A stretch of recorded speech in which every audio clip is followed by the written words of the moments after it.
Welcome back. We're going to do a dual air brake checkout. So we're going to start off with the starting the engine, making sure we have a safe start. Parking brake is properly secure in the bus. Turn your key on to the on position. And start your bus after the wait to start go up.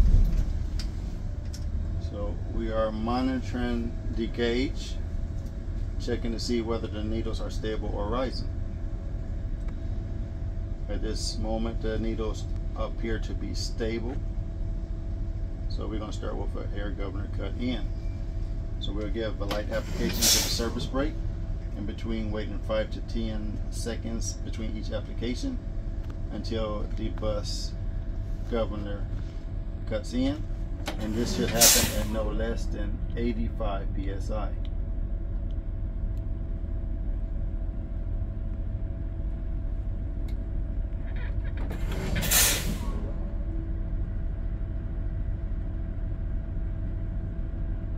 Alright, so our cut in has happened at 95 psi. So while the needles are rising, we're going to do a cutout. It should cut out at no more than 130. So I'm going to help build air by accelerating without exceeding 1500 RPMs.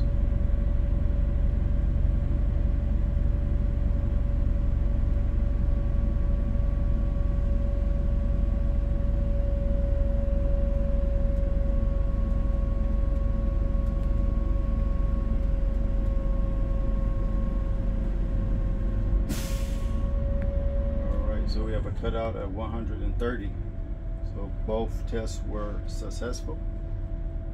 We're going to do a static test. Tanks are full. We're going to turn off the engine. Turn the key back onto on position. Once my needles are stable, which I am stable at 130, we're going to start a 1 minute count. And within that minute, you're allowed to lose no more than 2 psi for this test. This has started now, and during this 1 minute we're checking for leaks, and we should have a leak-free system within the tanks and the lines.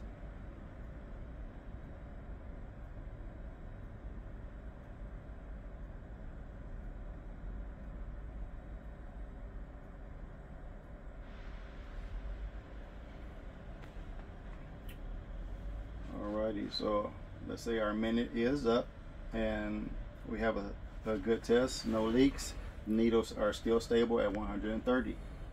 Next test is the applied air loss test. For this test, we will release the parking brake, apply and hold the service brake. Once the needle has stabilized, we'll start a 1 minute count. So my minute starts now. I am stable at 110 and I'm allowed to lose no more than 3 psi. During this leak test, we're checking the tanks, lines, check valves, diaphragms inside the brake chambers, making sure the entire system is leak free.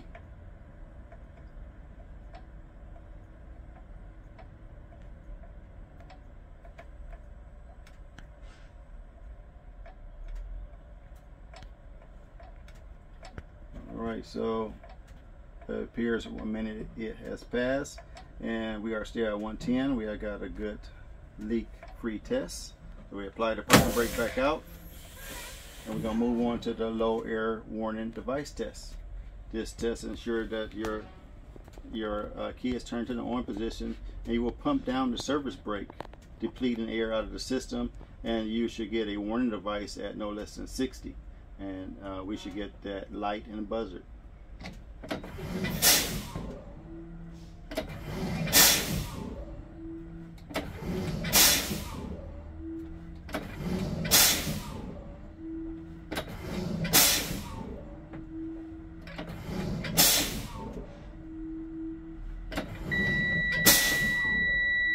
So our warning device has activated with a light and buzzer at 70 psi.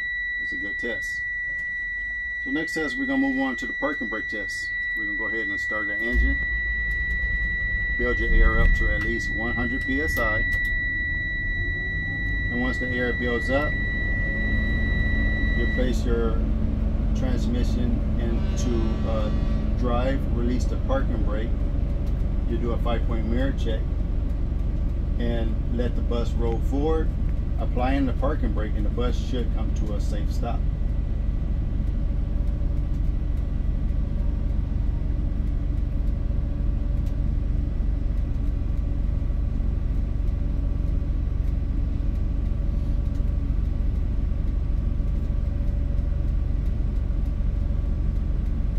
So I have reached more than 100 psi. So at this moment, I'm going to hold onto the steering wheel, put my foot on the service brake to cover, release my parking brake, select my drive gear, and before I move my bus, I want to check for safety. Do a 5-point mirror check. So we're checking the left zone, we're checking the interior, front zone, right zone, and back to the left zone. So there's no pedestrians, drivers around the bus. I'm going to let the bus roll forward, apply the parking brake, and the bus should come to a smooth, quick stop.